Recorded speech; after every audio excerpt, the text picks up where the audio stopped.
क्योंकि बहू झूठ नहीं बोलती। सुधा और राकेश के 3 बेटे थे।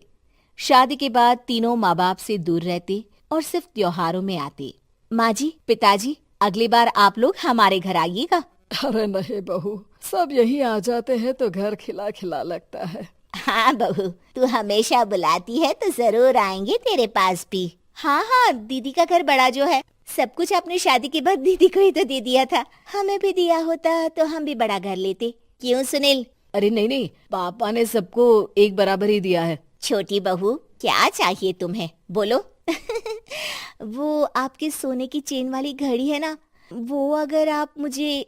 तभी वहाँ मजली बहू भी आ जाती है। और मुझे ना आपका मंगलसूत्र कितना लंबा, सुंदर और भारी भी है।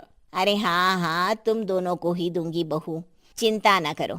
चलो अब खाना लगाओ, खाना खाया जाए। सभी मिलकर खाना खाते हैं कि पड़ोसन आ जाती है। अरे सुधा बहन, थोड़ी चीनी तो देना, घर में शक्कर नहीं है और मेहमान सर पर बैठे हैं। अरे छोटी बहू, चाची को शक्कर तो दे दो। अरे मजली दीदी, आप दे दीजिए ना, मैं यहाँ कम आती हूँ तो मुझे पता ही नहीं है कि सासू माँ सारी चीजें कहाँ रखती है। और तुम, मैं कौन सा यहाँ रोज शक्कर फाँकने के लिए आती हूँ, मुझे भी नहीं है पता। तभी बड़ी बहू हाथ में चीनी की कटोरी लेकर आती है। चाची, शक्कर आप लोगों का बड़ा सहारा है माँ जी और पिताजी को, वरना हम लोग तो यहाँ रहते ही नहीं। आप जैसे पड़ोसी हैं तो हम निश्चिंत है। और जीती रहे बहू, अब तो ये घर पड़ोस कम परिवार ज्यादा लगता है। सुधा अपनी बड़ी बहू को देखकर बहुत खुश रहा करती थी। वो उससे अक्सर घंटों बात भी किया करती, लेकिन दोनों दूसरी बहुओं का भी वो समझती थी कि शायद छोटी है, वक्त आने पर संभल जाएंगी। समय आ जाता है जब सभी को वापस जाना होता है। माँ जी, हम लोगों की फ्लाइट पहले है, हमें इजाजत दे। वो सास के गले लगकर चली जाती है। थोड़ी देर बाद छोटी बहू कहती है, माँ जी, मैं ना ये सोफे के कवर और चादरें ले जा रही हूँ, यहाँ तो ऐसी ही पड़ी रहेंगी। हाँ हाँ बहू, ले जा, और कुछ चाहिए तो बोल। और तो चाहिए बहुत कुछ, पर चलिए कोई बात नहीं, अगली बार ले जाऊंगी मैं।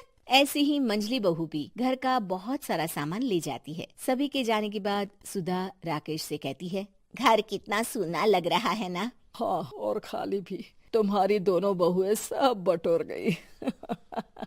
अरे ठीक है ना, हम दोनों ही तो हैं, कितना सामान लगेगा, फिर उन लोगों की नई गृहस्थी, इतना मत सोचा करे। समय बीतता है। ऐसे ही हर साल त्योहारों में सुधा और राकेश के बच्चों की बहू आते और जाते वक्त ढेर सारा सामान पैक कर कर ले जाती। लेकिन कुछ ही सालों में सुधा का देहांत हो जाता है। पिताजी, आप यहाँ अकेले क्या करेंगे? हम लोगों के साथ चलिए।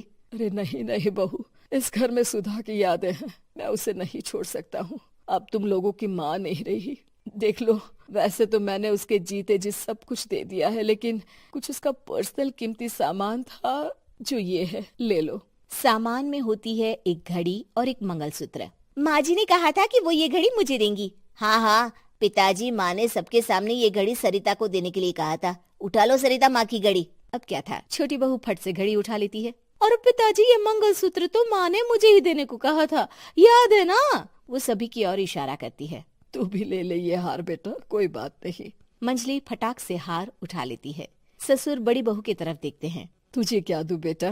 पिताजी, माँ ने एक चीज मेरे लिए भी रखी है। सभी के कान खड़े हो जाते हैं कि आखिर सास ने क्या रखा होगा बड़ी के लिए। अरे माँ जी तो दीदी से प्यार भी ज्यादा ही करती थी, हमेशा उनसे बात किया करती। जरूर कोई बड़ी और अपनी प्रिय चीज दी होगी दीदी को। और देख लेते हैं ना, वरना तो हम भी बराबर का बंटवारा करेंगे। हाँ हाँ, कर लेना बंटवारा। लेकिन बड़ी बहू, बताओ तो, सुधा ने क्या रखा है तुम्हारे लिए?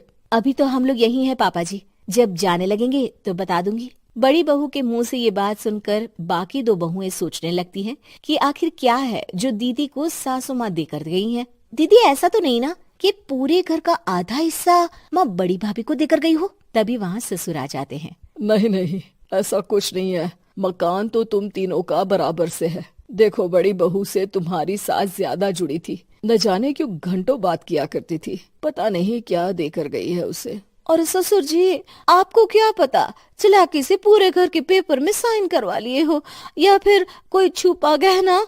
आखिर मकान पूरा तो आपने सासू माँ के नाम ही कर रखा था ना।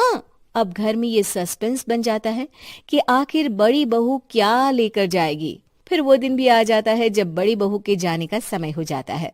बेटा, परसों तुम चली जाओगी, बताया नहीं, माँ ने तुम्हें क्या दिया? घड़ी और हार जो बेशकीमती था और तुम्हारी सास को सबसे ज्यादा प्रिय था, उसका तो बंटवारा भी हो चुका है। अब तुम्हारी बारी। हाँ पिताजी, आज मैं ये बात बताने ही वाली थी। माँ ने मुझे उससे भी बेशकीमती चीज दी है और वो है आप। आपसे अधिक प्रिय उन्हें कुछ नहीं था।